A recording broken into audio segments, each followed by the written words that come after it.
Sports Network. Now it's time for another fanschmabulous episode of The Don and Mike Show. And today we shall witness an earth-shaking discovery. Don Geronimo, Mike O'Mara. Who are you guys with? NBC, CBS? Radio Gods. You gave up jobs with security for show business? The Don and Mike Show. You've got a show to do. Come on, guys. We're on the air. Have a good show. Copyright 1998. CBS Radio. All rights reserved. Well, I'm sure it's going to be great. Yeah, I know. It's going to be a great show. All right, well, good luck. Produced by 106.7 WJFK, Washington Superstation, and distributed by Westwood One Entertainment. We should thank our lucky stars. They're still putting on a program on Physicals after so many years.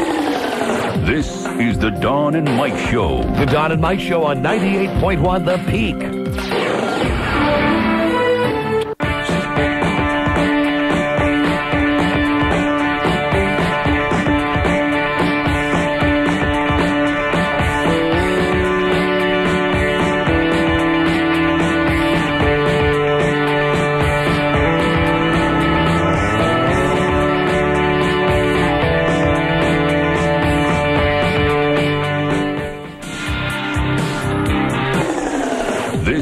The Don and Mike Show.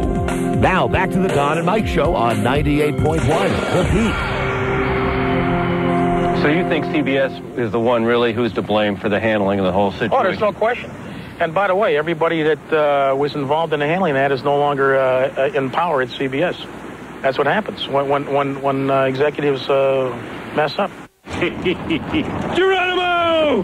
Out of my way, I'm Hitler! What a horrible thing to say. Now, I have a message for all you good, moral, Christian people who are complaining that breasts and vaginas are obscene. Hey, don't complain to me. Complain to the manufacturer, okay? And although Jesus told us not to judge, I know you're going to judge anyway, so judge sanely. Judge with your eyes open. What do you consider obscene? Is this obscene to you? Last time on the Don and Mike Show. Rudy Martzke's here, wearing his USA Today Olympic pullover. You know, it's too bad Rudy wasn't here when we were rating women. How do you rate Helen Hunt, Rudy? He's about a 7. Yeah. Who's a 9 or a 10? How about this? How about this? Farrah Fawcett. What about Carol Crow? Carol Crow could be easily an A-. You know her name is Cheryl, not Carol. Well, okay, Cheryl Crow. Carol Crow. They're all the same. Michael Jackson's amusement park is back on track in Poland. Michael wants the park to include a concert hall and Legoland. That's where all the kids say, let go. Let go of me. Let go of my thingo. Hey, my uncle won $1.6 million on the lotto. Excuse me. Did you just burp up some chunks? No, I just downed some soda and I just...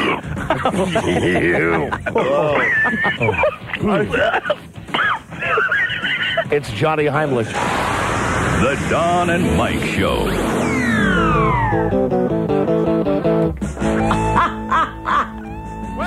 it's another week, and we're ready to roll. You gotta love the stuff on that Don and Mike Show. No budget Jeopardy, strict trivia too. Power Love Connections just waiting for you. We gotta get right, because we want to play. The Don and Mike Show is coming your way. She named the night. So get ready. I mean, get ready. It will fascinate you. There comes the Don and Mike Show. It's an everyday party. With Robin to produce and Buzz with the news. They're gonna get a kick started. You gotta get ready. We're already psyched. All my rowdy friends just love that Don and Mike. They can handle the fact that every... Law Robin's birthday. Right? Overindulged a little bit. Yeah, just a little bit on that. There you go. I want to give her a whole segment because all kinds of stuff happened in the car that they were in. Wow. In the car that had like 6 women. If you count my mother-in-law, 7 women. Yeah, your mother-in-law have a good time? I think so. I think so. I think my wife had the best time. Sounds like it. And then the best part about it was when I was able to grill her about it in the same happy way that she has grilled me on those occasions when I've had too much to drink and it's come up again. I said, hey, Barfy. I said, hey, where's my barfly? Come here, give me a kiss. No, don't kiss me. You'll taste like puke. So, saying all the same things that she says to you. She said, it was greasy food. Yeah. Meanwhile, she'd had half a bottle of champagne by herself before they even left, when they were waiting for the car to arrive. And it's a long drive down to Atlantic City. Oh, it sure is. Countdown to Tyra Banks. I got this right now because today is the 2nd of March. Right. 29 days until Tyra Banks. Bueno Arbusto. 29 days. That's not a gag. I know it happens to time out on April Fool's Day. Mm-hmm. Trust me, we'd have a bigger payoff for you. Yeah. Okay? We're not going to have Rob Spiewak coming here on April Fool's Day in his old outfit with the tight shorts and that big brassiere. Tyra Banks. Ooh. Nice. Yeah, the real article. Countdown to Tyra Banks, 29 days. Oh, and we got that new contest.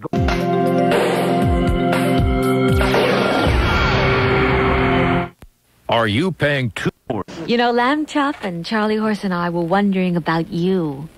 Yeah, we wondered what you're like and who you are. I am the dick. How big you are. How big are you? Yeah, I got a that long and that big around. I got a good. Very big? Let me see. Stand up. Bam! I got a made of gold. Bam. I got a good. Did you bump your head on the ceiling? No. Well, that's good. I got a beautiful. I got a lovely. Can you imagine what it would be like to be that big? And it can 24 hours a day. Around the clock. I got to go around the clock. Yeah. Me too. Yeah, sure. Yeah. They go together better than pills and booze. Don Geronimo and Mike O'Mara. And here we are, ready for our call 100 to start the show. Hi, Don, the Mike Show. Hi, this is Mike out at Sioux City. Hey, Mike, your call 100, my friend. Great. So you've won a Hoodlum prize pack that includes a Hoodlum CD, Hoodlum T-shirt, Hoodlum pay-per-view. I love hearing you say hoodlum. Don't miss Hoodlum with Larry Fishburne, Andy Garcia, and Vanessa Williams. Hey.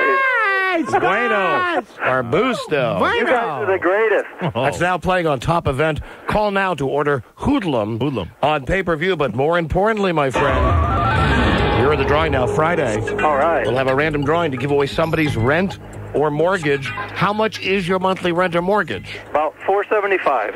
Beautiful. Love to cover that for you. All right. Okay, listen, Friday. Thank you. Thanks.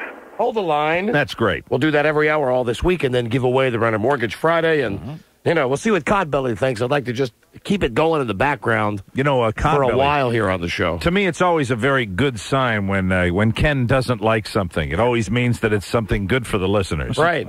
He said, where are you getting the money for this? I said, hey, hi, Sugar Daddy. Thank you, Santa.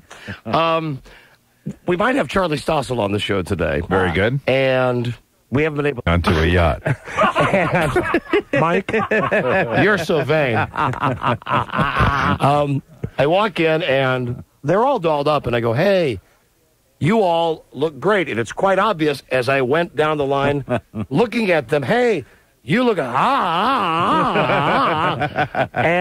really had a reaction that was, I'm not proud of the reaction I had. You know, like when a dog will come up and just start going on a couch.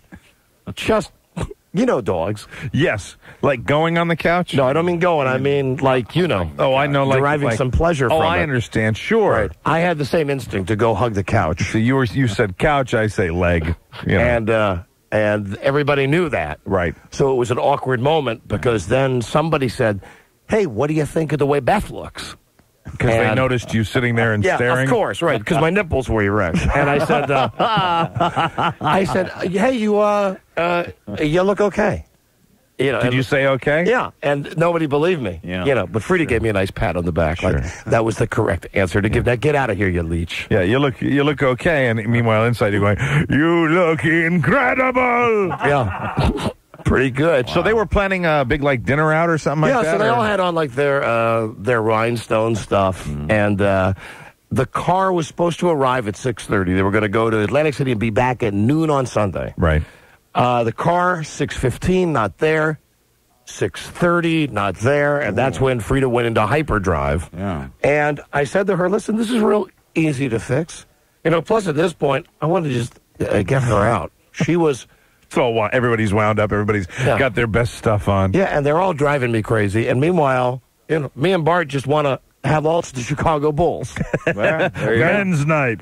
Right, we're going to bring the card table right out in the front room, where Frida never lets us put it. Right. And we're going to do whatever we want, right? And so we're waiting. Bart's like, Dad, I got the cards. When are they leaving? Said, shortly. Frida comes back. And my wife is so nice with people. Sometimes it really works against her. I said, honey, the car's not here. It's 7 o'clock. You guys were supposed to leave at 6:30. I said, let me call and yell at the guy, and then I'll call some other places to see if anybody else has a car. She said, no. The man told me he was working on it. I said, honey, the man told you he was working on it. I said, God, why are you so nice? And I said, don't yell at me. Yeah. I said, don't yell at you. I know how you look at that. You probably I'm look at trying to help. That she's so nice to everybody else. She's very nice to the people that are getting the car there, even when they have screwed up. Right. But if you screw up, you don't necessarily get that same kind of treatment. You have noticed that. Yeah, right. That's the double standard that is my life. I think we are all in that same boat. Okay. That a lot of times you're nicer to strangers than you are to your own. Right. If I had arranged the car, you can bet at 6:30 she would have been on my ass saying, this is your typical half-assed job. Yep. So I kept saying, can I help? Let me call another place. We got out the phone book, and we say, listen, there's like 10 places that say, are you going to Atlantic City? It's like a 3-hour drive. I said, let me call one of these other places. My wife said, no. The guy from the place that we originally were going to rent from is probably calling one of the other places. And then I made the mistake, I think, of being too logical. Right. Because I said, no, I don't think he would. I said, because then he wouldn't make any money. Right. I said, why would this guy, if his car broke down, instead of trying to find another one for you, why would he call one of his competitors to say, listen, I have a fare, he can take the time to repair his car, taking more time away from your trip to Atlantic City. And she said, no, that's not the way he is. I'm sure he's calling, and it's all like a big brotherhood, and blah, blah, blah, blah, blah, blah, blah. And I said, let me do this, and I picked up the phone, and she said, no. We went round and round on this, and now it is 7:30. Oh, boy. Wow. Now it's an hour later. Sure. Okay? They've opened up the champagne already that they were going to have on the way up to Atlantic City. Okay? And they're all together, so in a way, they're not that unhappy yet. Oh, but no, they're unhappy. Oh, they are unhappy? They're unhappy. Well, Frida was unhappy. Right. The rest of them were just kind of milling around like, why are we wearing these fancy clothes? Meanwhile, I'm setting up the card table and stuff. Yeah. And at one point, I couldn't wait. It was 7:30. So Bart and I sat down. We turned the tube on. Sure. I got a cigar, and we started dealing the cards. But then at that point, some of the gals weren't sure about the rules for, like, blackjack. So they came over. I mean, they were sure about the rules, but they didn't know, like... I understand. It's like, I think my sister-in-law, Robin, said to me, well, what's a safe one to stay on? Like... 15 or right. And meanwhile here I am. Did you have fun and say 12? Yeah, the world's biggest retard. I said, what do I know? And then they said, what does the dealer stick on? Right. So I was making stuff up. Yeah, so the dealer stands on 11. I told him 18. I thought it was 18, but right. I don't know. I said they should have a sign up there. So now it's 8:15. I'm smoking my cigar. I'm playing cards with Bart. There are 7 nervous women all wearing their fanciest clothes standing around. This is 8:15, you said? 8:45. 8:45, all right. Finally, Frida says, okay, go ahead and call. So I go, aha! Sure. Now, watch now. Now, and I'm doing this whole production. I'm saying to him, now you will see the man. The man will come through. I'm the man. I'll get you your car right now. Right now. Watch this. I lick my finger. I open the phone book. I go, boom. Boom, boom, boom. Joe Blow's limo. I pick it up. No answer. They're all staring at you. Right. And they're also staring, and I'm still keeping it going. I said, well, hey, no problem. There's 10 of them here. I said I could have had this car for you an hour ago if you just would have let me call. Meanwhile, during this, my niece, Beth, she slipped out. She went to the house next door, right? Meanwhile, I'm making them all stand around like I'm doing a magic trick, saying, now, watch, I'm going to get you guys. I went through 4 different places with nobody there. Wow. Well, it's a Saturday night, right? Right. Yeah. But I'm still keeping it going. Yeah. Like, I'm still lecturing Frida about how you should have let me handle this. I will take care of it. I am the man. I am the hunter. You wouldn't have this problem. And then as I dialed the 5th place with no answer, The door opened, and it was Beth, and she said, listen, while you were trying to do that, I called somebody I know. Oh. And I got us a car. Wow. Right? So now they're all still sitting around waiting. It's now 8:30. Car still not there. Man, oh, man. Finally, 9 o'clock.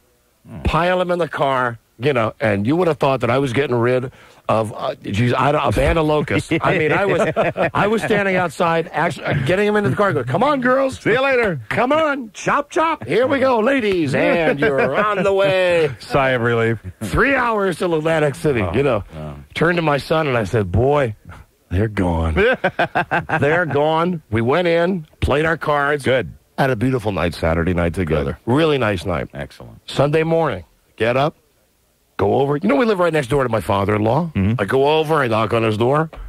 I go, hey, good morning, Pop, how you doing? He says, Frida just called here. I said, really? Well, I don't know why she didn't call me. He says, well, I know why she didn't call you. She didn't call you because Frida got terribly sick on the way to Atlantic City last night. On the way to, huh? Yeah. Oh. And I said, at first, I said, oh, my God. And he said, oh, no, she got really sick. And then it was a real moment of togetherness when both my father and I spent, I'm not lying, like maybe a minute just laughing about that. Just thinking about my wife having so much to drink that she had to puke. Well, it's been a long wait. It was the stressful wait for that limo, I suppose. It sure was. Yeah. So we both, we laughed. We thought, I wonder where she threw up. Did she throw up on anybody? In the limo. Right. I said, did she have to stop the car? Did she get it on her clothes? What? And he was, I don't have all those answers. Sure. All I know is that she threw up. She's in the room now. She still's recovering. The rest of them went out. And then I had the great thrill. Talk about really getting to turn the tables for a change. Yeah. I had the thrill of going then back to our place next door. Right. This is about 7:30 Sunday morning. Oh. I go in, I wake Bart up. I go, hey, good morning. Hey, buddy, good morning. Right, blah, blah, blah, blah. I say, hey, Mommy had a real good time last night. Yeah, Mommy vomited last night. Daddy. Well, a turnabout is fair play. Yeah, I know that you've been on the receiving end of that yourself, Minnie. Yeah. And goodness knows. That's exactly what she does to you, too. Goodness knows. There's been a couple of times that she's done that to me. Right to your son. Oh, here she is now, I bet. Hello? Hello, boo-boo. Are you at home? Yeah, I just got home. Oh, well, great. Let's talk about you. Yeah. Hi, Pukey. Well, here she is, Barfly. It was a number of factors. Barfy. Oh, and this is the biggest lie. It's the food she was eating. I was very stressed. They weren't even going to hold our room, past like 10 o'clock. So it was touch and go whether we'd even have a room when we got there. Oh, I know. That's stressful. Should have let me handle that for you. That limo, that added stress to it and didn't even know if we'd get up there. And then I was starving. We were going to eat. My sister had made all wonderful, rich. Let me stop you for a second. Huh?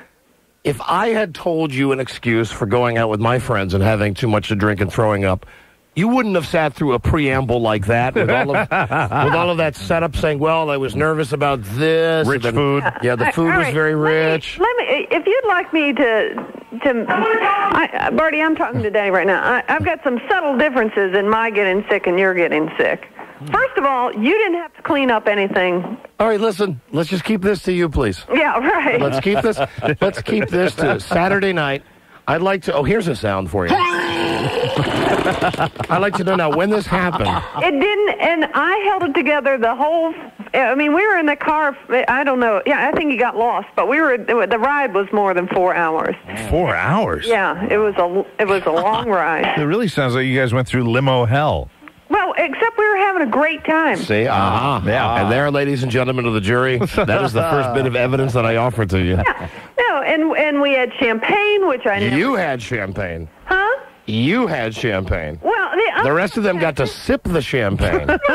I do I like champagne. I don't deny it. And then we were eating all these rich foods and all this kind of thing. Long story. So, but we had a terrific time. It was a wonderful time. Well, let's just talk about you vomiting, though. And it wasn't until we got there, and I had to check us in because I had made the arrangements, and it was in my name. And they said, "Okay, well, we're going to go gamble now." And it was 1:15 in the morning by the time we got there. Oh, so that makes it okay. No, and then and they said, well, okay, are you going to come gamble? And I said, No, I think I'll just go upstairs. You got to pardon me, everybody. I'm just enjoying this just a little bit. This is just a little payback. And I think I'll just go upstairs and be sick. And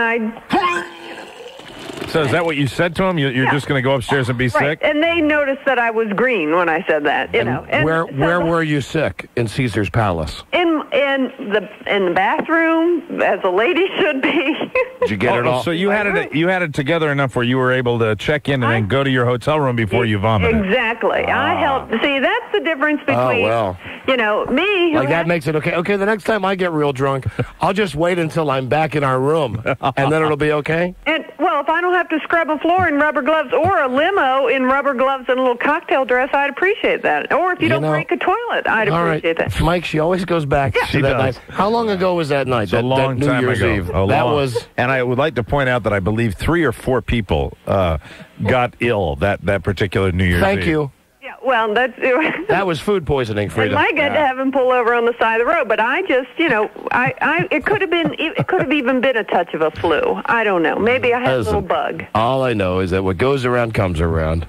And so the next morning, I woke up at 7:30, right as rain, feeling good, went down and did my gambling then, and it turned out much better because I don't how to gamble, and so I got instructions on craps. It was not crowded. 7:30 in the morning is you're not going to find anybody in the casino there. Yeah, it's 7:30 Sunday morning. It was empty. I got instructions on how to play craps. I had a good time. There were, it was fun. More importantly, what was Beth during? Where was she during all of this?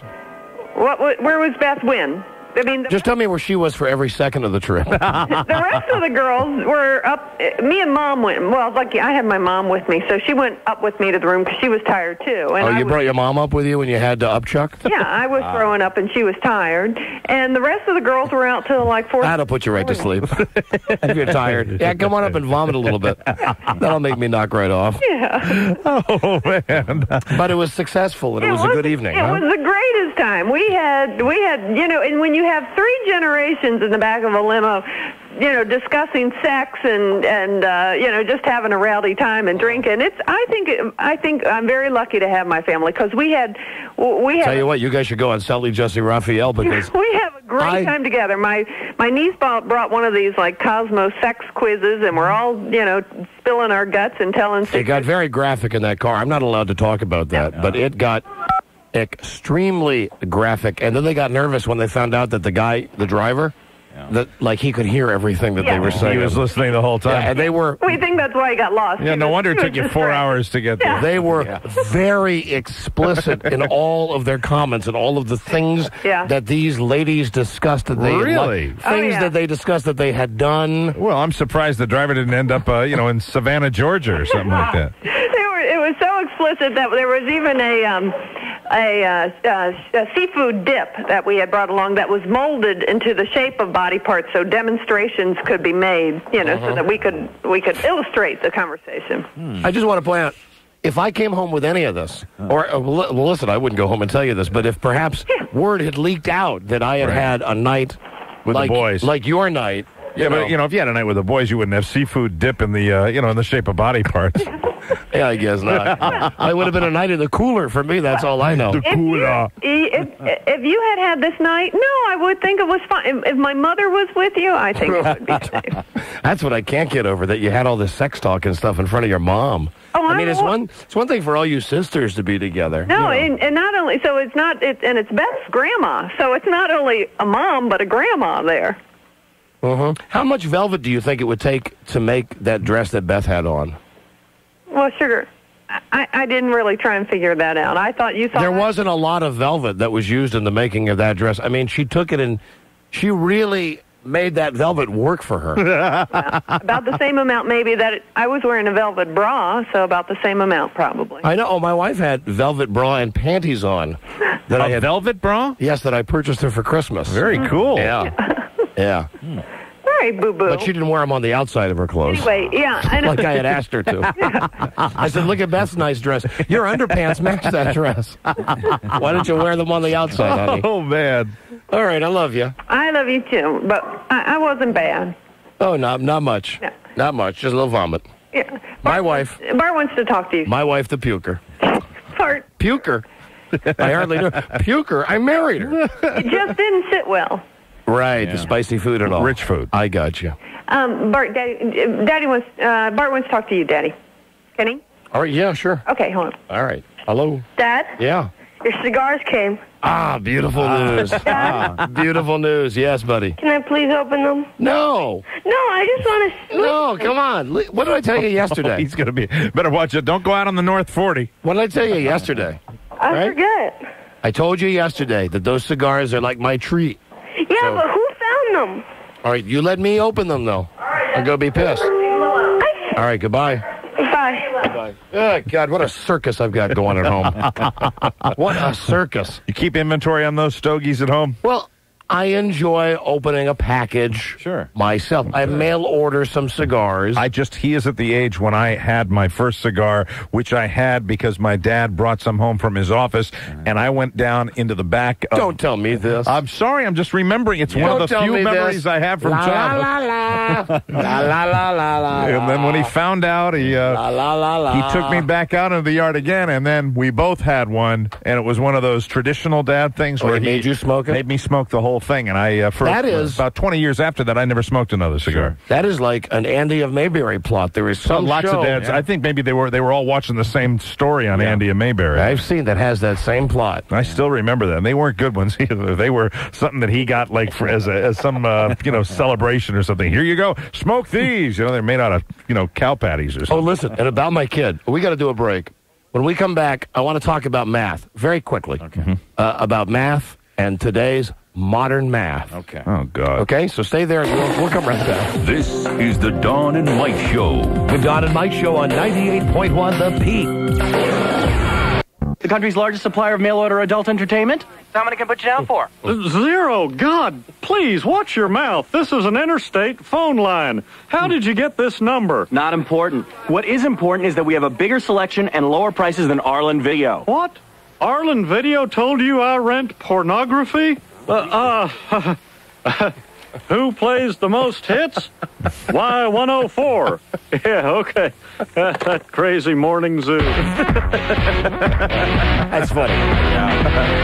It will please you greatly. The Don and Mike Show. Don Geronimo, Mike O'Mara, right here from the studios of WJFK in Washington, D.C. Our network show comes to you courtesy of Westwood Von Darling.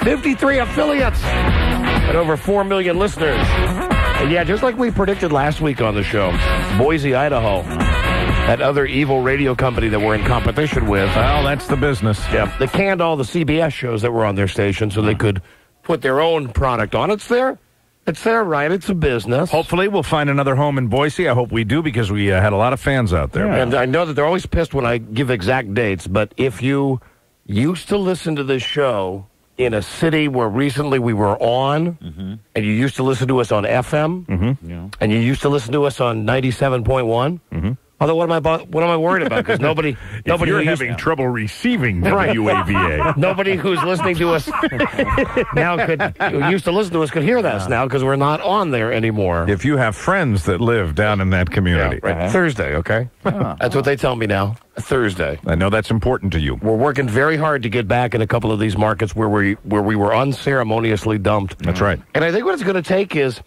when we get stations now, I don't even know if I should get into this now, that I think we're going to restructure the deal a little bit so that our show is not so much, how can I put this in a term everybody can relate to?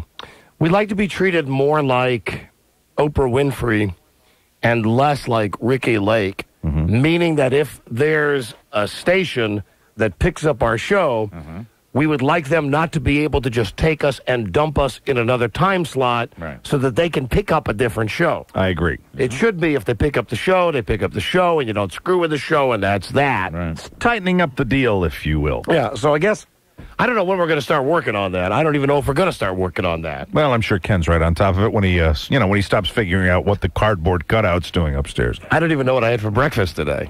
Hello, Don and Mike Show. Oh, I'm on the air? Yeah. You're off the air in Boise. See, what was I just telling you about? Yeah, but see, since we're off the air, right? They I can't didn't know that. They can't hear us. Yeah. Right. Yeah. So normally we would be very upset with you, but since you can't hear it, we can't be upset with you because we were just talking about that. Right. So who's this company that bought him out? Well, I don't want to talk about them because Well, screw them. It's J-Core Broadcasting. Yeah. Oh, yeah. I've heard about them around here, too. Yeah, they're nothing. They're no CBS, baby. Well, when you guys going to be back on or what? Well, we're going to try, like we do in all the cities that we are unceremoniously dumped from. We're going to try to come back, of course. That's our first choice.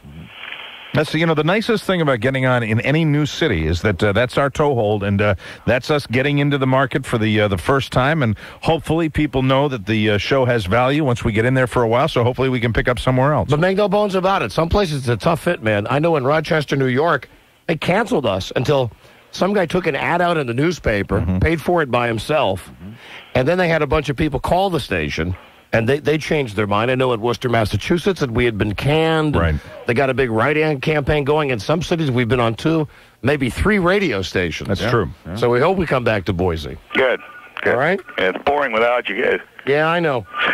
And Oprah, you got to watch Oprah now for any kind of entertainment. And who would watch Oprah being interviewed tonight by Diane Sawyer? You know, the woman is on TV 5 hours a week. The way I understand it, too, is since the trial victory, it is now the Let's Celebrate the Life of Oprah show. That's really what it is, including her birthday show, which apparently was just a tribute to her. It's my birthday, and celebrities saying happy birthday Oh, really? to me. She's swimming in Lake Me again? She is taking a long marathon swim in Lake Me. I won't be watching that tonight. I could care less what Oprah Winfrey has to say. I've seen her fat face on television enough recently. And you know what else? You know what else I won't be watching tonight? Yes. I won't be watching Braveheart, and I'll tell you why. Last night, I thought somebody at television had finally done a smart thing. I saw the listing, Braveheart, 9 p.m. to 11 p.m. I thought, man, that movie was boring. I hope they cut out all the crap where he was a little kid. All of the suggestions I had made when the movie came out. Yeah. I said, Braveheart's a great movie if you cut it down to about an hour and a half. So I looked at this and I thought, oh, I'll watch Braveheart. They've edited it down from 3 hours to 2 hours. That's what I thought. So I turned it on and I'm watching it last night and I'm thinking, they should have cut out all this stuff when he's a little kid. This is the stuff that's not important to the story. And are you thinking they're going to cut out all the good stuff? Right. Then I'm thinking, they're going to cut out the guys like getting their heads cut open with the with the axes and stuff. And I really thought that because I thought, well, maybe they wouldn't show that on regular broadcast TV. Right. And it was like 30 minutes later that they came on with an announcement. Part 2 of Braveheart. Yeah. Tomorrow night. I said, goodbye. That's right. To be continued. Goodbye. Forget about it. And I turned on that CBS channel that had Jack Lemmon doing like a Hallmark Hall of Fame type show. Didn't log any time with the X-Files last night, huh? No, I never do. Because they did a To Be Continued, too, which is even worse. I mean, that show, at the very end, when somebody's, like, catching on fire, and I'm like, wow, To Be Continued. And it's one of the deals where they just stop abruptly, and the screen goes to black, and then you see To Be Continued. They're trying to be dramatic. Oh, forget about it. Jack Lemmon has the biggest phony teeth in all of Hollywood. Bigger than Regis Philbin's. Bigger than, who did we decide last week has bad... Bigger than Gene Hackman in Get Shorty. That's right. Yeah. That guy's got some fake teeth happening. Yes, hello, Robey Spiewak. Bigger than Ed McMahon? Nobody's bigger than Ed McMahon. Okay. Yeah. He's got the biggest and the sharpest. He's also got that facelift happening. That's right. Bigger than Dennis Miller. That's who we were talking about last week that had the big fake teeth. Huge fake choppers. I like Jack Lemmon fine, but he's an actor who should just let himself go to pot like the rest of us do. Well, I think if he had done that, he would have been, he would have looked something awful maybe 20 years ago. Well, let it happen, Jack, because now you look just ridiculous. It worked for Matt, though. I mean, he's like gravity taking its toll. He looks like Phyllis Diller. I saw Phyllis Diller one time on TV where she said, they were talking about her facelifts. Right. And she said, well, what they do is they take the skin and they pull it all up and they tie it like in a little knot on top of your head. Right. And she took off her wig and she showed everybody. Showed the scars.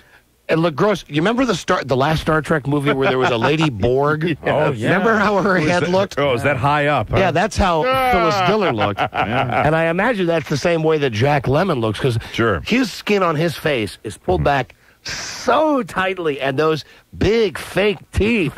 On Phyllis Diller's, you can actually see a scar on her forehead that used to be on her knee. Hello. Wow. Hello, Don and Mike show.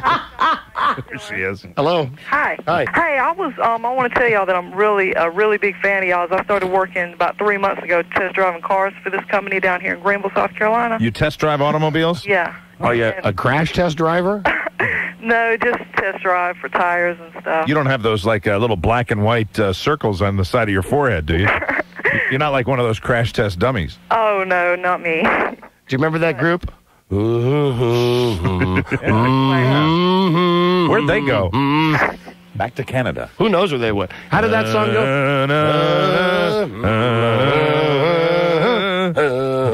And it was real weird, like, Johnny's walking down the street. Now here comes a big truck going to hit him.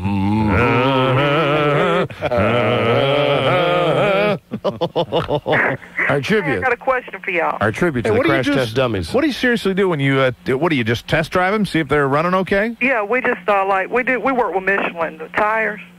We just test drive tires. We just run them constantly, 24 shifts. 2 shifts right now. You're not like one of those nudniks in the Saturn commercials, are you? Oh, no. I know they're good cars and all. You drive one, don't you, Buzz? You have a Saturn? I have one, yes. Yeah, but I'm so sick of those commercials where it shows how much they love working there. And the one that I don't believe is where all the people on their day off are painting the fences on the property. You're so right about that. Where they build the cars. Yeah. Please. Yeah. Hey, listen, it's Saturday. We've been working in the factory all week. We're going to go out and paint the fence out at Shelley's house. I do not believe that. Forget about it. It's not going to make me buy a car. Have you ever seen the one where they go into the dealership and the person, hello, this is Carol, and it's her first new car. And everybody comes out and applauds, you know? Yeah, you know what they're doing. Like every other dealership, they're hustling her into the sales manager's office to try to get her to buy a warranty. If they were honest about it, they do what they do every time I buy a car. Where I'm standing there, they go, congratulations, they'll laugh at me. When you drive off, it's like, hey, you got a great deal there. Fantastic job, Mr. Geronimo. Sucker. See you later. Bye. I've gotten invitations to their barbecues. They have little picnics from time to time for people who have purchased cars. And yeah, I mean, they do stuff like that. What is worse, going to a Star Trek convention? No, I don't. Going to a cigar convention or going to a Saturn convention? I don't go, but it's always nice to be invited. Are you happy with your product there, Buzz? It's a great car, and I was in and out of there in 30 minutes to buy that thing. 30 minutes. But do you believe that crap about them painting the fences? I don't think they did it on their own time. I think they got paid to do it. Well, they should say that in the commercial. Yeah. Oh, that was the base model Saturn that you paid, what, $85,000 for? No, $85, actually. And is it true that if you go into a dealership, they'll give you free donuts? Like that stupid commercial they have? They always find some way to take good care of it. Did you walk in there and did you say, ladies and gentlemen, this is Buzz, and this is his third new car? And do they all come out and applaud? No, but I always get a friendly greeting. So there's that. So you're saying that there's something to it?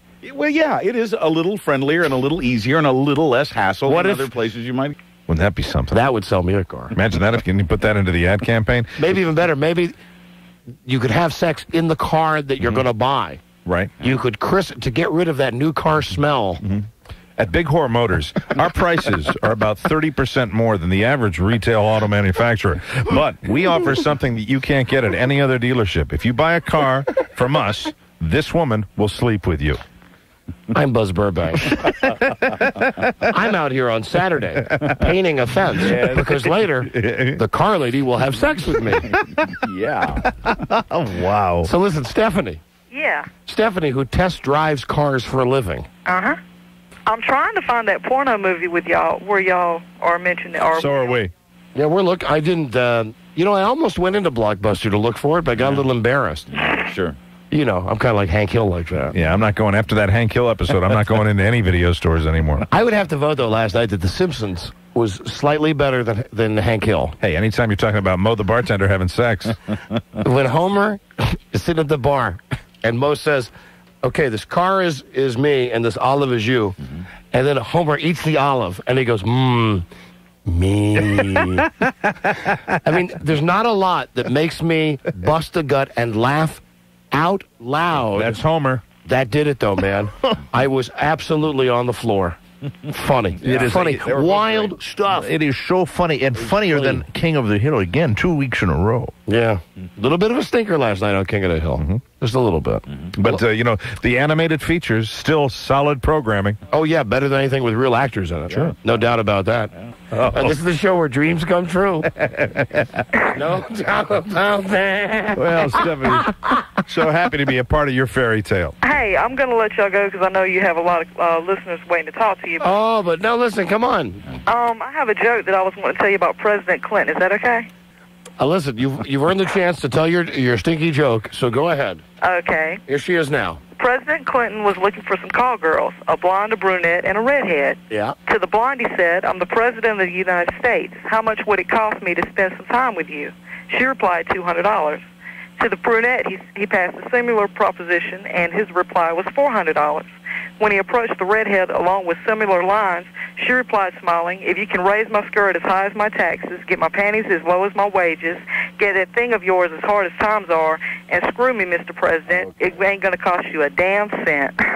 All right. Well, listen, I'm glad we could make your dreams come true today. Take care. Okay. Bye-bye. Bye-bye. Ladies and gentlemen, Stephanie, everybody. Bravo. Ho, ho, ho, Green Giant. All right. I just figured out what I'm giving up for Lent. Cucumber salad. Hello.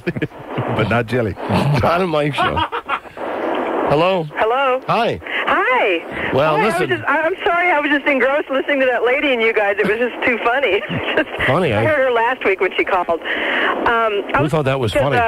Who thought that was sensual? Oh, yeah. I did. I was calling because I went to a wedding Saturday night, and these guys pulled out their cigars, and I said, "Oh my God, Don and Mike, we're talking about this sensual thing about the cigars," and Whatchcraft goes, "Oh yeah, that book." He went outside and got his book, and I started reading some of those letters. Oh, you mean the Cigar Aficionado magazine? Oh my gosh, you were right. I said, "Boy, if it's that good as making love, I want one." And he goes, "Really?" And I says, "No, I'm just kidding. I'd rather have sex."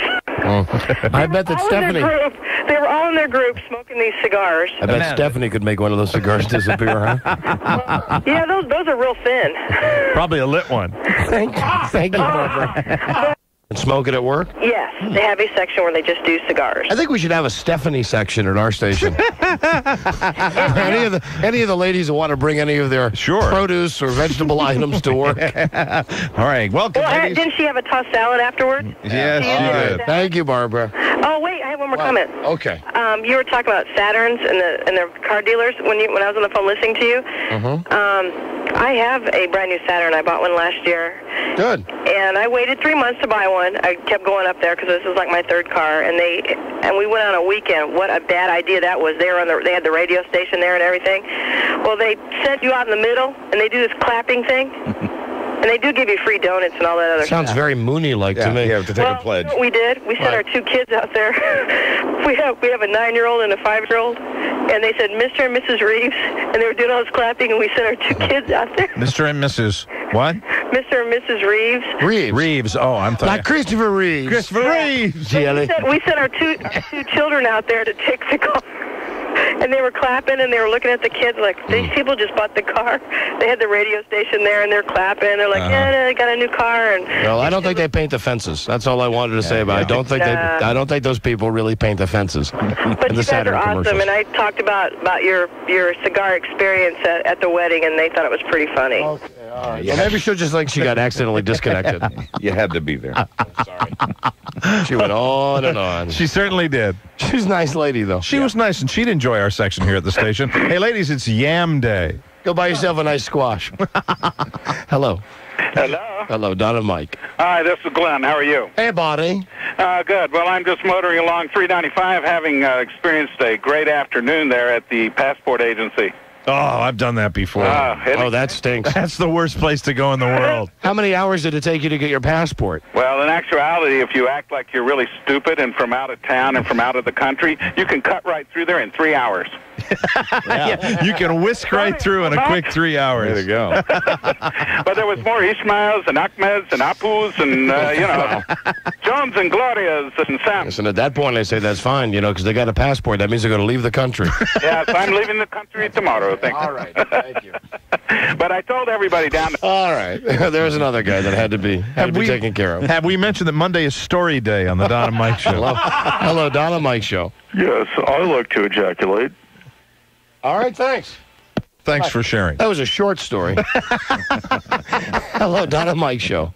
Hi. Hello. Hi. I can't tell if this is me or not. Why don't you look in a mirror? I'm sorry. Usually you'll get a vibration down around your throat, and that indicates that you are talking. Okay, I was confused because I turned on my radio just in time, and I understand this 21st century technology they're dealing with. Wow. Space age, man. Yeah, it's kind of scary, actually. All right, now that we have confirmed that you are you. What? I live near Stephanie, and I was gonna offer my camera for use if you want it. My God, it's just a horny guy. It's just some horny guy. Some guy that just looks like the food dude, you know, showing up at her door with like bags full of produce and a camera. Hello, Don and Mike Show. Hey, Don. Buddy. Hey, great show as always. Listen, I was listening in my car when you were talking to your wife about getting sick. And, you know, you can never blame them enough. You know, they always have a comeback. Oh, the wife? Oh, yes. Oh, yeah, of course. But I have the ultimate story about my wife getting sick. It's Monday, Story Day on the Don and Mike Show. This is pretty heinous. But anyway, we were eating at a local establishment, a steakhouse, and we've been drinking before. Stayed there for dinner. Had dinner, had a few more drinks on the way home. We're maybe 3 miles from our apartment. We lived in Woodbridge at the time. She starts complaining that she really has to go to the bathroom. She's feeling sick, and I'm thinking, well, she's going to throw up. So just open the window or lean out the door and get sick. So we pull in. You're a classy man. That's nice of you. You're a classy man. Okay. Well, no. We weren't that far away, so I figured she could just hold it. You know. I just kept telling her or just put her head out the window, right? I think that anybody that's ever been violently ill and vomiting knows that that's very easy to do, to hold it. Yeah. You know, it's not an unnatural reflex at all that, you know, when the vomit just comes up your windpipe. My wife said that she held it for a long time. Yeah. She choked it back. You and I have never had that luck, unfortunately. No. When it's time, we it is spew time. and spew. And it comes right out of nowhere. Right out of the tap. Absolutely. Comes out our mouth, comes out our nose, comes out our ears. Oh. Puke everywhere. Puke out of every orifice. But okay, so you told her, hey, honey, go out the window. Right. So she held it like a trooper. So we get to the apartment, we drive in, we park the parking space. She immediately starts, falling out of the car, and I'm holding her up, and she starts pulling her pants down. I'm like, what are you doing?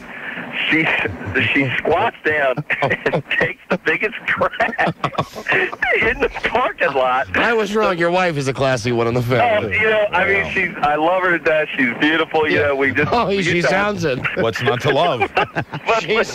Mr. Clean gets rid of dirt and grime and grease and dirt. Oh, golly. Wow. It gets better. So we're there, and it's really not that late in the evening. And the next thing I know, here comes another person that lives in the complex. She's been out jogging, and I'm there cleaning up my wife. And she looks over and just goes sprinting in the apartment.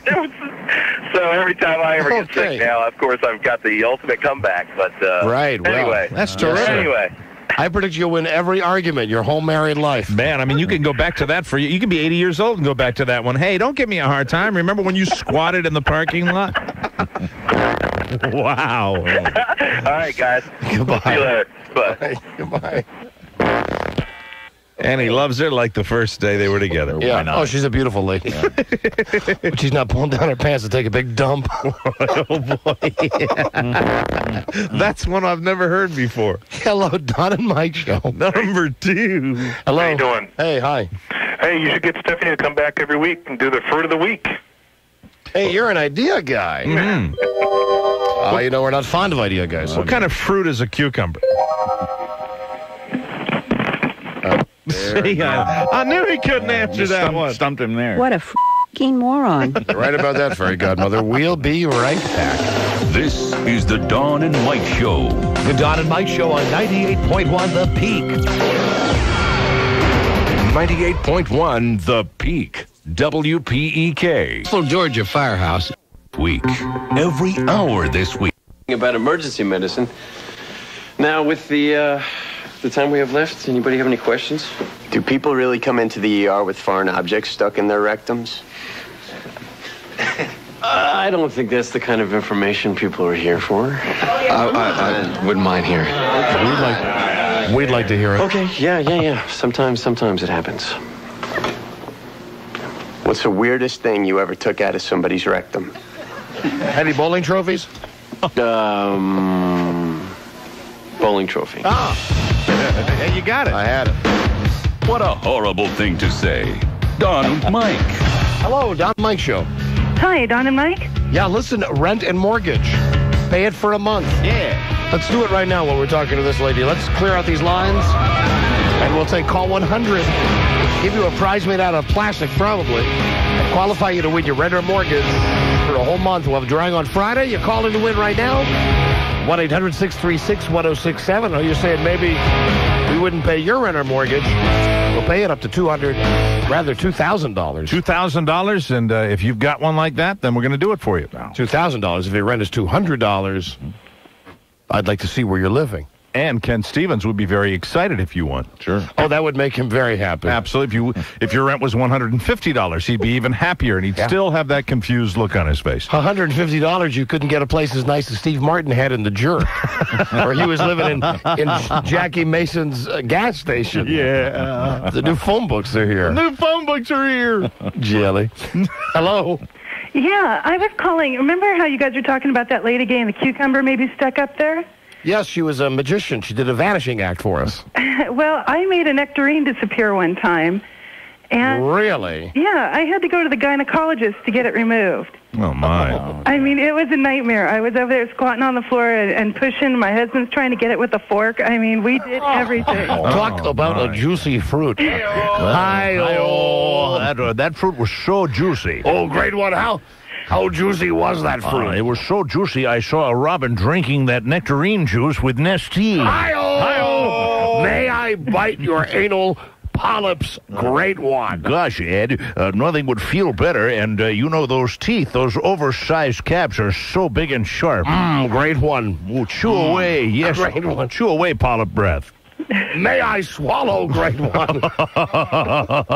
Yes, Ed, swallow away. Hi-oh. Oh, for you, great one. Thanks so much, Ed. I gladly bite your anal polyps. And swallow. Way to go, Ed. Great one. Dick Clark would like to come help me next time. Great one. Fantastic. You can give away those sweepstakes if you're not in too much trouble already. Yes, hi-oh. Yeah, didn't some show do a, like an expose last night?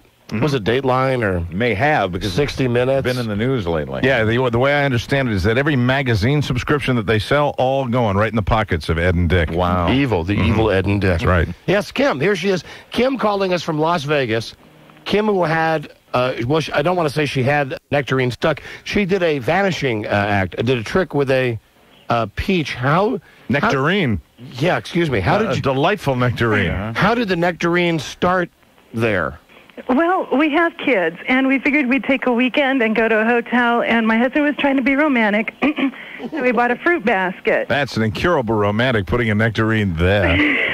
Down there. And he was nibbling on it, and I guess he pushed too hard, and it just kind of popped in, and then it took us like 24 hours before I finally agreed to go because I was so humiliated. And he couldn't try as he may. Well, I guess if you're in a hotel, not too many tools available in a hotel. Well, you could call it a room service, though, and have them send up... room service, and we ordered some food, and we got the fork, and he was stabbing at it, and it just wouldn't come out. You know, it kept rolling in there.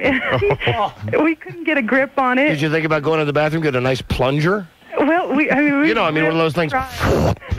Wouldn't that be sanitary? You pull out her intestines. Well, Mike, sanitation goes out the window when you've got a nectarine stuck there. My God! So you finally went to the gynecologist? Yeah. Yeah, and? And he put that little, the Donald Duck thing in there. Yeah, the little forceps? Yeah, he put that in there, and then he grabbed it with some forceps and pulled it out, and by then it was fairly disgusting. I'll tell you, though, you ought to be teaching him at school. They're calling those forceps a little Donald Duck thing. I've never heard them called that. Oh, that's right, because they look like his beak, right? Yeah, like the duck bill. Oh, wow. Mm-hmm. So, boy, that's the pits. Yeah. You get it? Bada bing. Yeah, That's they finally the pits. got it out. Oh. I had to take antibiotics for like a week. They said in case there was an infection. Well, you never know what kind of things they're going to put on those nectarines, Yeah. Did you wash the nectarine first? Well, actually, it just came in the fruit basket. It had the cellophane on it. So I'm sure it was clean. Oh, it had the cellophane on it from a hotel. Yeah. Well, thank goodness there were no cantaloupes in that basket. Yeah. Or pineapples. I know somebody who could have done the cantaloupe trick. Where's the tape of that wonderful lady, Rob? You know the one I'm thinking of. Oh. The gal who could probably make a cantaloupe vanish? In pairs. Beautiful. Hello, Hello. There she is. All right. Well, Kim, thank you for sharing that with us. Oh, no problem. All right. Bye. Bye-bye. Sometimes we simply pause to think about the nectarine. I'm the Green Grocer. And I'll see you in aisle 3. People love nectarines, and they're in season now, but make sure they're not too ripe. She's got more than enough nectarine down there. Hello, Don and Mike Show. Am I caller 100? Yes, you are. Great. What's your name, my friend? Bill Fletcher. Where are you from, Phil? I'm calling from Herndon. Phil, you've won a Hoodlum prize pack. Sounds great. All right, so you win the Hoodlum CD, the T-shirt, and pay-per-view. Don't miss Hoodlum with Lawrence Fishburne, Andy Garcia, and Vanessa Bueno Arbusto Williams. Ooh, nice! Wouldn't I love to be Vanessa Williams' nectarine? Oh, wouldn't that be fantastic? What a great way to die that would be. Oh, man. You guys are great. Love your show. You would gladly give up your life. Hoodlum now playing on Media General to Alfalfa or one of those kids. And they're asking Buckwheat what he'd like to wish for. Right, and of course, immediately they go right to the stereotype of the watermelon. Right. So then they say, you can't have a watermelon. And he says, I wish I had a big watermelon. That's it. Or something like that. Here it is. I wish I had a watermelon. I wish I had a watermelon. I wish I had a watermelon. Wish I had a watermelon. I wish I had a watermelon. Oh, I wish for something big. That sounds like Spanky. I wish I had a big watermelon. Wish I had a big watermelon. I wish I had a big watermelon. Hey, you ain't running that lamb. I'm not, but I will. There you go. Little Rascals, everybody. And in later years, we had Spanky before he passed away on the show, and no one ever could have been nicer. The very foul, mean-spirited Spanky. Just an incredible, angry man. And we go, hey, Spanky, what do you want? F you. Go away. F you. He was mad he wasn't making any money off, I think, the tapes that they were selling at the time. Yeah, when they had like a retrospective on the Little Rascals. And I'm not getting a dime. Go away. F you. Yeah. I saw him flip out one time on Geraldo. Oh, I wish I could have seen Sally today. Oh, really? I'm normally not a Sally fan, but the promo sucked me in. Really? And I wasn't able to watch it. What they have is, of course, the panel made up of mainly white trash. Mm-hmm. Oh, yeah. Okay? And here's what the headline said. Yeah, lots of jelly there. The headline said, we will eat jelly. The thing, it comes down to the topic of the show. The headline says, I think you're cheating on me, and ... and I'll prove it.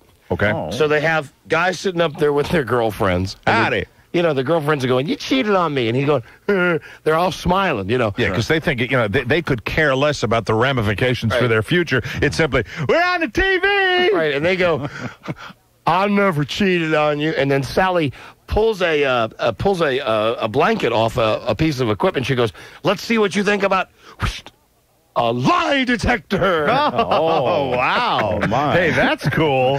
Yeah. That's worth sticking around for. Yeah, I didn't get to see it. It looked pretty promising. I think all those shows ought to have that as a regular feature. Yeah, Springer's behind the, behind the times on that. He got beat by Sally on that one. Man, Springer with a lie detector. Hello, Don and Mike Show. I'm number 100. Oh, I already gave that away. Okay. All right, keep listening.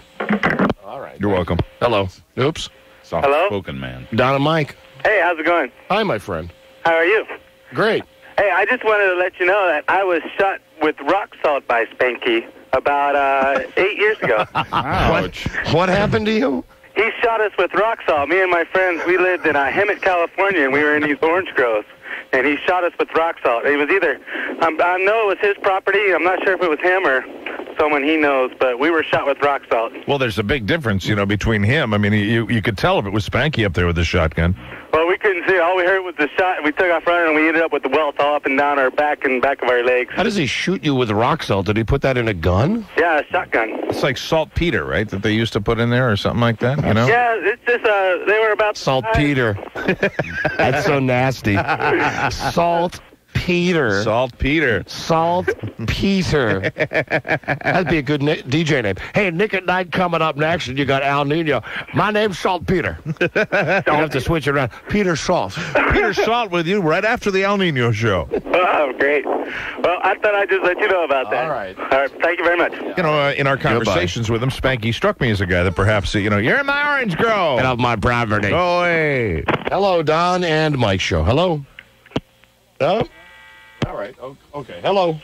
Yeah, I was wondering if you remember, there was somebody that worked for you that used carrots in some girl's butt. That was Art Baker, the touchdown maker. Art Baker. Right. Art Baker. Well, you got new listeners. I figure they'd want to hear it. Yeah, that's a good one. I'm glad you brought that up. There's this guy, Art Baker, used to be a sales guy. Right. He used to play with the Cleveland Browns. I mean, that's why we call him Art Baker, the touchdown maker. Great guy. We loved having him around. He came in one time. He's a brother. So he used to come in, and we used to get, brother's angle on the world here on the show. He's the guy, when we finally started playing those tapes, Don and Mike, my brother. Right. That's from Art Baker. That came from Art. So one day he was in here, and we were talking with him about one of his many love conquests, and he said that he was laying in bed with this woman, and he had a bag of mini carrots. Those little baby carrots cut into sections. And what he would do is he would put the carrots... Did he put them in her butt? Yep. Yeah. That's what he said, and he said he got up to like 12 or 13 of them. While she was sleeping. Like, I guess she was laying on her stomach, and he was just whiling away the hours. Trying to see how many of those baby carrots he could get into her butt. That's what he did, and, I think for a while after that, everybody was dropping off baby carrots here. Yeah, there were a lot of carrots coming in. She was a 12-carat butt. Yes, she was, and Art was very proud of that, and apparently she was, too. Hello, Don and Mike Show. Hey, how you doing? I heard that he's like running a halfway house now or something, like for misbegotten kids. I think he's done that kind of thing before, and I think he went back to doing it again. Boy, there's a guy who goes from one extreme to the other. That's for sure. From filling up a girl's butt with carrots to working with underprivileged kids. Hello? You do what you can. Don and Mike. Hey, how you doing? No one from our current sales staff is near that creative or artistic. No, you would never have any of those people right now that would have anything to do with carrots. Hello? Hey. Hey. What's going on? We are here doing the show, fulfilling a 5-year contract with CBS. That is beautiful. Right on. You guys are doing such a job. Buddy. I was wondering if you guys, you were talking about ratings the other day, and I was wondering if you guys have any idea how you're doing in Greenville, South Carolina on WPK. Better, I think. They're one of the stations that sends us a Xerox of the ratings when they come out. I think we're doing great there. I mean, great being a relative term. Don't have it handy, though. It's not right in front of us right now. Yeah, well, I just, down here, kind of in the middle of the Bible Belt, but you got a lot of support, and, we just, I don't know, the station's kind of up and down, but we love you. So. Well, listen, it's real important no matter where you listen to our show. There are a couple of things you should do, really. First is listen every day. Please listen to the whole show. Absolutely. So we don't have to repeat stuff. Second, admit you listen to the show. Okay? That's important. If anybody asks you, admit you listen. And number 3, patronize the sponsors. And I'll give you a number 4. If you think things are going good now where you're living and listening to the show, call the station. I'm serious. Call the station and tell them. Well, I've done that twice. Tell them you like the show. And you would be amazed. That anybody that is actually a. All right, now let me finish what I was going to say. You would be amazed how even 2 or 3 people calling a radio station. You don't need to keep him on the line because he had done everything that you had suggested. Right, already. Right. He had it taken care of. He wanted to talk over me. That's right. Call the station and tell them that you dig the show. Right. As corny as that sounds, there are some stations, like what happened to us in Boise, Idaho. Sure. We've been on in Boise on the station KFXD for about 3 years. We had good ratings. Not number 1 ratings, but they're a crappy AM station. We were in the ballpark. We were in the top 5. Yep. Station always had supported us. They recently changed hands. Well, when the other company bought the station, they canned our show. That's it. Now, if we had had a heads up on this, I don't know if we could have helped, but I know that if people had been calling in advance to say how much they love the show, even though they had good ratings, those personal touches sometimes can really turn a situation around. If you really want to go hog wild, send the general manager a fruit basket. I mean, you would be amazed. And conversely, the same happens to us if one person calls to complain. Right. That one call gets the equivalent of, you would think, 1,000 calls. Sure. But it works both ways. So it's nice to pass along every now and then that we, everywhere. If you like the show, pass that along to the powers that be. It helps us. It really does. I'm not kidding about that. I swear to God. Hello, Don and Mike. Last week you were talking about Leanne Rhymes and who she looked like. She looks like Meryl Stubing's daughter on the Love Boat. I saw that today. That's they run that here, I think, on Fox. I think they run that internet somewhere in Washington, and I was watching her. Tremendous amount of makeup for a young woman when that show was in its heyday. She got a real moon pie face. Both of them, both Vicky Stubing and Leanne Rimes. Okay, check And this also out. that Erin, what's her name from Happy Days? Moran. Erin Moran. Yeah, she has also the moon face with a tremendous amount of makeup. Maybe it's because Listen to me, though. The one she What? looks like is Valerie Bertinelli with blonde hair. No way. Listen, No, Valerie Bertinelli is way up there. You're doing Ms. Bertinelli a disservice by saying that. Yeah. You got to look at the eyes, the lips, and the nose. It's Valerie Bertinelli all the way. I'm sorry. Valerie Bertinelli is kind of like Valerie Bertinelli meets David Letterman. She is the real deal. Yeah. Well, and Leanne Rimes has an extraordinary singing voice, and Listen, she's going to have more talent. As they say in the schoolyards, Valerie Bertinelli, she's got game. Yes. Okay? Absolutely. She got game. Leanne Rimes doesn't have that game yet. She's got talent. Valerie Bertinelli, all she has is a limited acting range. You know what we have Hey, here? but she landed Eddie Van Halen. We have a professional Valerie Bertinelli hater on the line. Yeah. Why are you so hard on Valerie? Well, Valerie Bertinelli I'm sure she's a nice person, but she's been playing off that image of hers for 20 damn years. And she has no range. She can't do anything but... Who cares? Come on. Well, Who cares? Who would that be? Did somebody just jump on the line there? No, I am in a parking lot. I just had to call. I'm lonely, and I feel like all out of sorts. Now the truth. You're out of sorts. Why are you out of sorts, Dolly? Oh, I'm being kicked out of my home. Oh, my Really? God. And, Well, you should enter a rent a mortgage contest. yeah, well, I wish I had a mortgage. I'm getting kicked out. I won't have anything. But thank you. I need you guys. You mean so much to me. Well, if you're, the only good thing about that, you could maybe call that guy Michael Moore and see if you could get in on Roger and Me Too. I watched that over the weekend with that guy that evicts everybody from their house. Oh, he kicks him out on Christmas Eve. Oh, my God, it was terrible. And he's doing the speech that guy, the chairman of GM, is making, going, Christmas, the words of Dickens, and you're seeing And people they're kicked out of... splicing in the people being evicted. God. Yeah, that's still a great movie. My favorite part of Roger and Me is when the lady is skinning the rabbits. Oh, I saw that, too. Boy, is she a nice lady. They do not pull any punches in that documentary when you see her. Some Rabbit kind of lady. Billy Club, and she just goes clunk, clunk, and she skins them rabbits. She skins them. And she eats jelly. Well, You listen. guys, I love getting jiggy with you. All right, well, hope it works out for you. I hope so. Please pray for me. No, God bless you. I hope it does work out. Thank you. Do you want a copy of Career Girls on VHS? Will that help you through it? Is that a porno movie? No, I'm told it might as well be, though. Oh, I don't watch that kind of stuff. The only kind of ribaldry I like is from you guys. We're the only source of ribaldry. Well, thank I you. don't know. I feel better about it coming from you for some reason. All right, well, take this. Take this, please. Okay? What? Please take this. Perhaps when they take all your furniture away, at least you'll have one thing. You can gather the family around the video box. See, I got no address no more. Really? I don't have an address to send the video to. Well, I'm out of my butt. I mean, like right now, you're sitting out in your car? Well, I'm sitting out in my car right now. Where are you going to go tonight? Well, I have a sister, but I mean, I don't know. I just wanted to call and tell y'all about the Valerie Bertinelli Leanne Rimes connection. And you kind of Thank y'all for being good people. taking that hostility out on poor Valerie Bertinelli, huh? Well, she okay, but you know that mother of hers, that little one? Whose mother? You mean, are you talking about One Day at a Time? Yeah.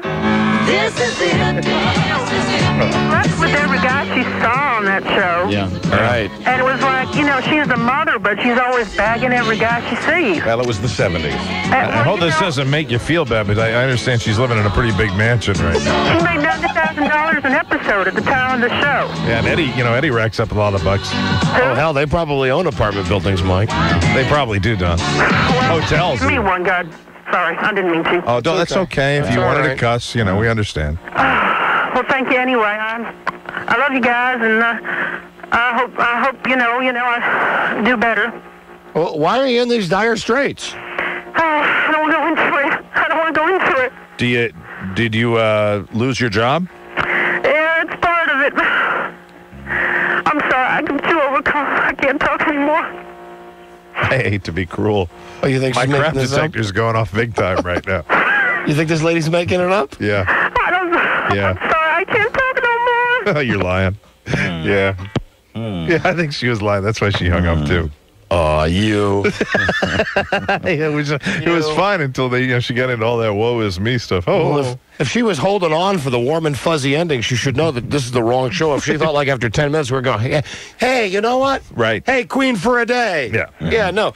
You can have a copy of Career Girls on VHS. Hello. Hi. Hi. You know, it's really sad that she could be kicked out of her house, but I'm sure glad she held on to that cell phone. Right. Okay. Gotcha. Hello, Don and Mike Show. Hey, guys. How you doing? Hey, buddy. Got a great story for you. You know, it makes me feel all warm and fuzzy inside when our listeners are as cynical as we are. I enjoy that. I still don't know why she hated Valerie Bertinelli so bad, because it had nothing to do with being evicted or anything. I don't understand where that came from. Hello? Yeah, I was going to tell you. Saturday night, I was coming back from a club right around the corner from the Palm Restaurant in D.C. Yeah.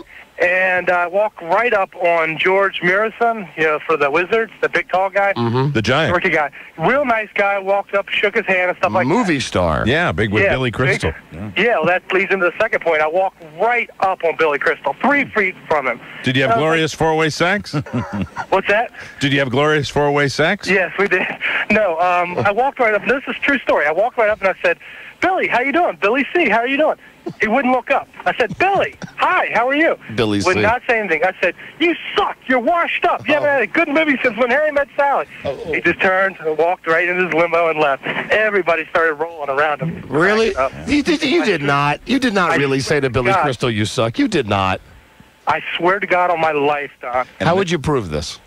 How would you... Ask him, anybody who was there at the Palm. Gotta have a witness. What was the club? What was the club that you were at? It was called Sense No Sense. It was right around the corner from it.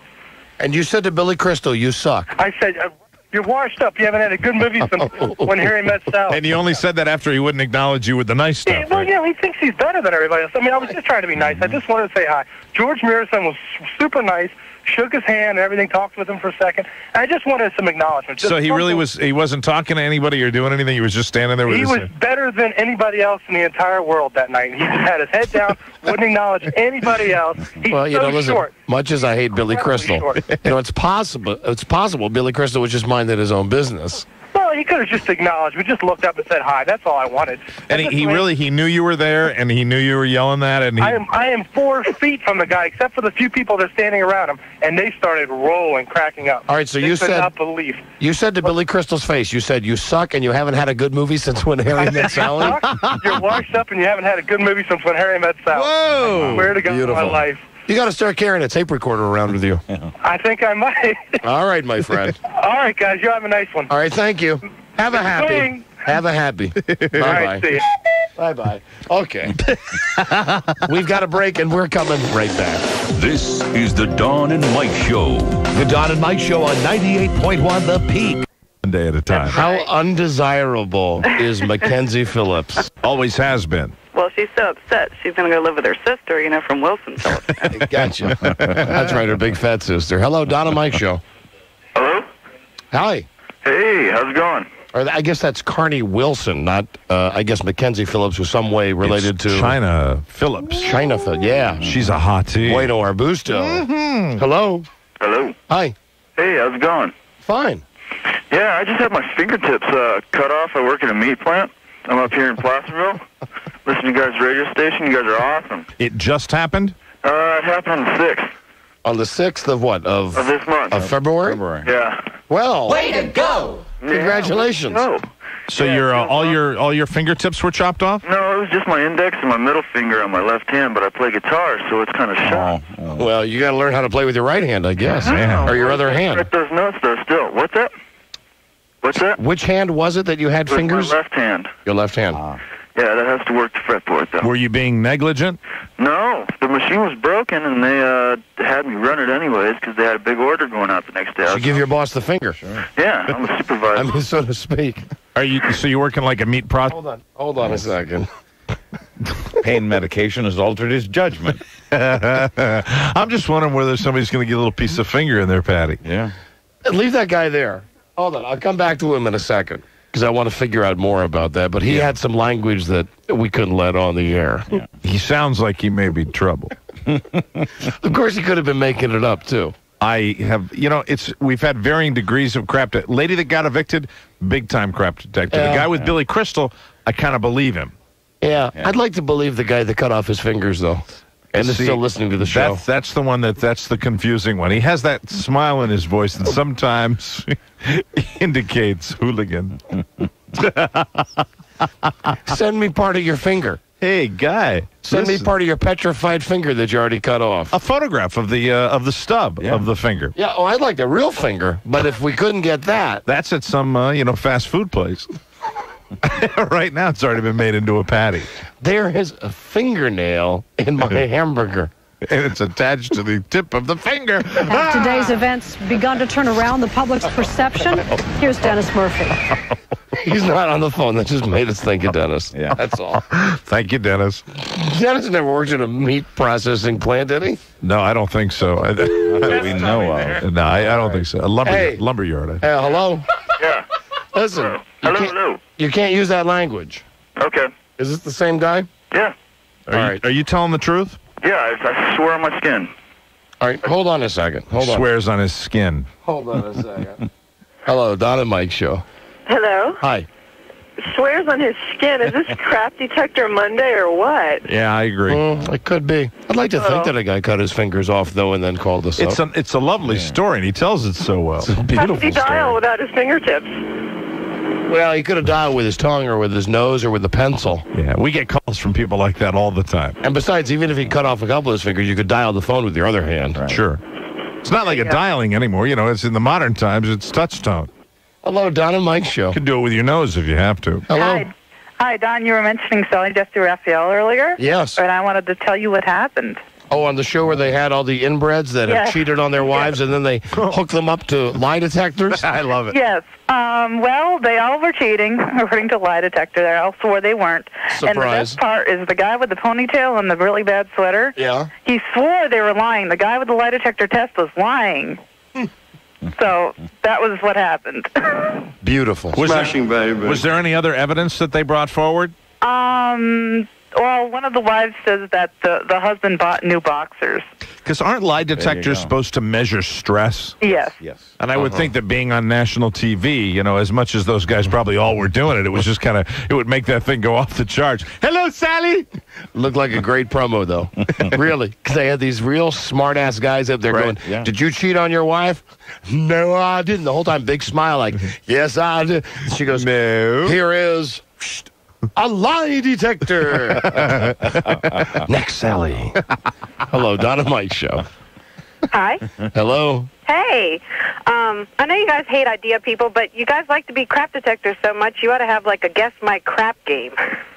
And have guess your crap? Yeah, have people call in and you try and guess if they're...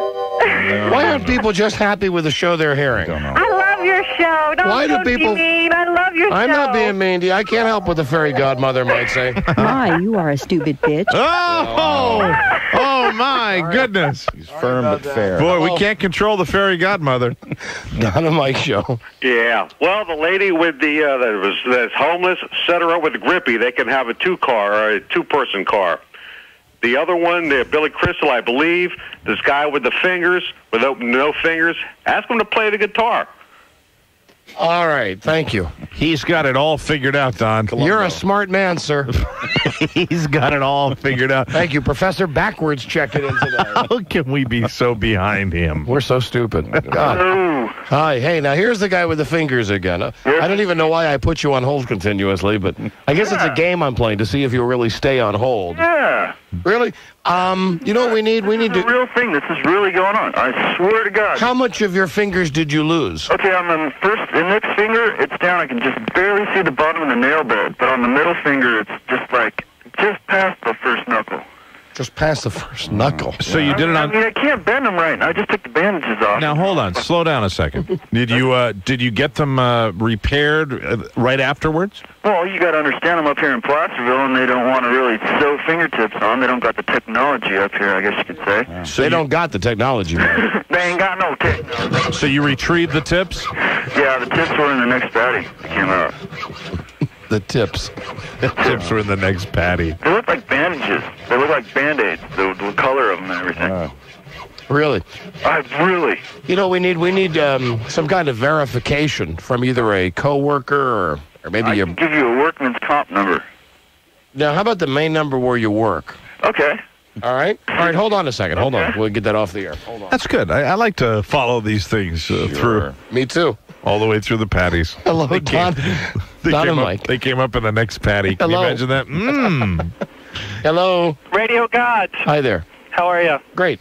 Hey, when you were talking about the guy sending in the fingers, it reminded me when I was in the service here about 3 or 4 years ago, my best friend sent me his son's umbilical cord in the mail when I was overseas. He had put it in alcohol and wrapped it up in tinfoil and put it in a Ziploc bag and mailed it to me through the post office. It took like a month and a half to get there. Any particular reason he did that? He promised it to me. All right, thank you. That's normal. Bye-bye. Hello. Hey, don't worry. You'll get it. Don and Mike. But I'm in the service. I'm going across the seas. I'll send it to you. I know how badly you want it. Mail call. Did I get my umbilical cord yet? Yeah, the new umbilical cord is here.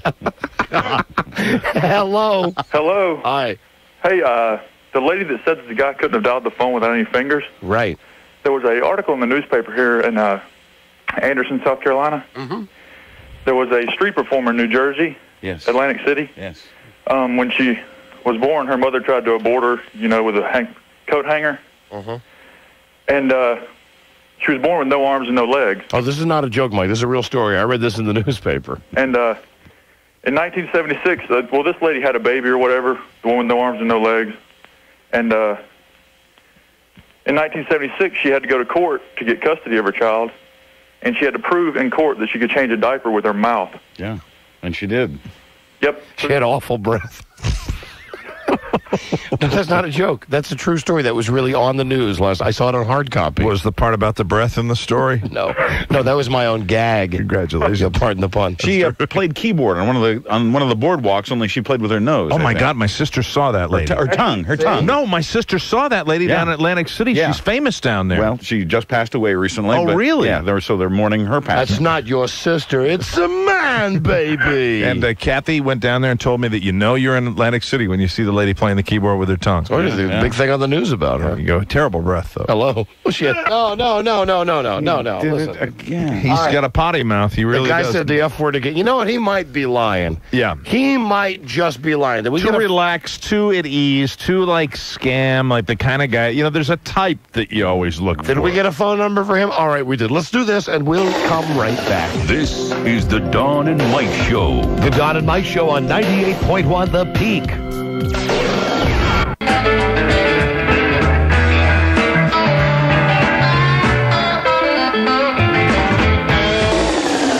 This is the Dawn and Mike Show.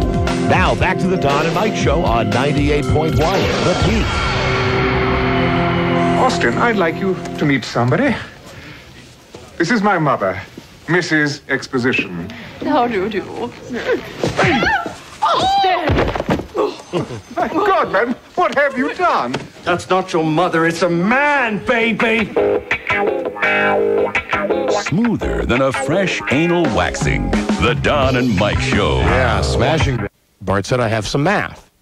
Will you help me with my math? And I said, yes. Now, math is one subject in school that I was good at. Academically, math would be something that you were confident with. Sure, and I'm great with numbers.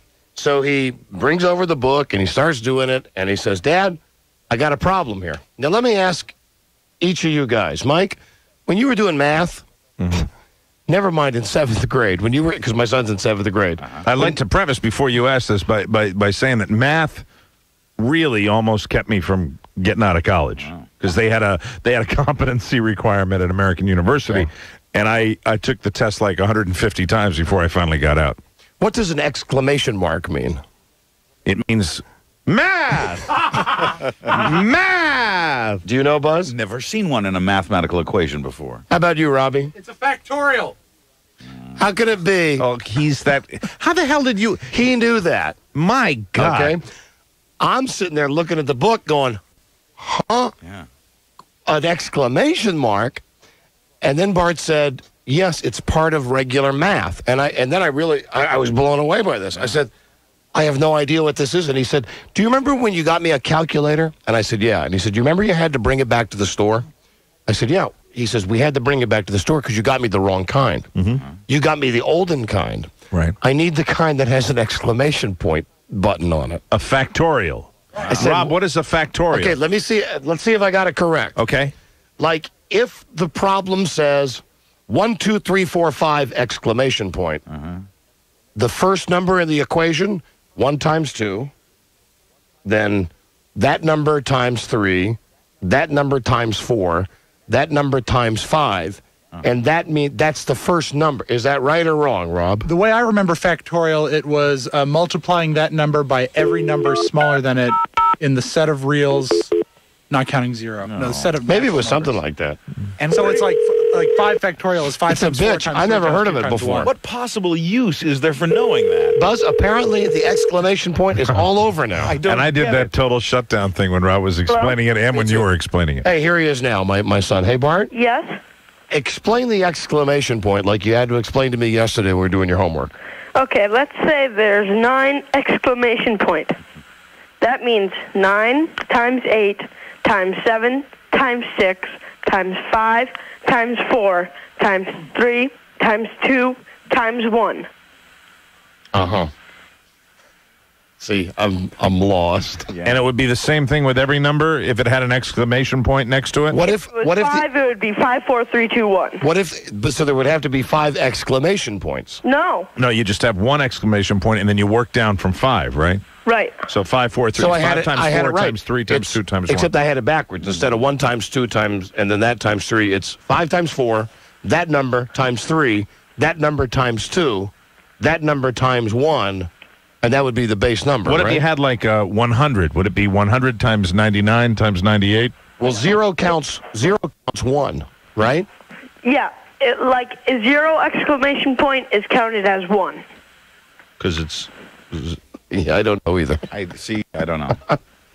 This is very tough for me yesterday. Like being in the 6th grade again. Why is 0 exclamation point 1? Because then every problem, because that's what the book says. There you go. My boy. I appreciate your honesty. That is my boy, smashing baby. Smashing baby. Smashing. And so you have an exclamation point on your calculator. Right. And how long, when you've been doing math, you're in 7th grade, how long have you been using the exclamation point? Oh, we just started. Just started. Yeah. See, because I'm lost. I was never in school. I mean, I never saw exclamation point. Like, I was good at algebra and stuff. I was terrible at algebra. That's the one thing hello? Dad? Yeah. Yeah. That's the one thing that I really think I can help my son with is math homework. And I was sitting there first he would have to teach me. Right. He taught it to me yesterday. I didn't need help. I know. I was struggling to keep up. There's my wonderful dog, Colonel Kling. Didn't help, but it was my job to oversee what was happening. So I learned something yesterday, the exclamation point. I still can't My calculator right here. Yeah? 9 exclamation point Yeah. would be... That's 9 times 8. Times 7 times 6 times 5 times 4 times 3 times 2 times 1. And here's the question. How is this ever going to help you in the real world? Yeah. Well, I'm sure there's some rocket scientists that do it. Right? I mean, taxes. What, Barney? Tax. Oh, taxes. Taxes. And the answer is 362,880. Wow. There you go, everybody. That's 7th grade. Bravo. I had an ice cream headache yesterday after sitting down with him doing his math homework. Absolutely. Came over to help you with your math homework. You know, when I got to work today, I couldn't wait for Mike to get here because when he I said, "Do you know what the exclamation point means in a?" It's a factorial. Oh, I would have shot myself. Gone to Liddy's office and gotten a gun and shot myself in the head. Now, I was confident that you would be, oblivious like I am. Math, I mean, it was just the minimal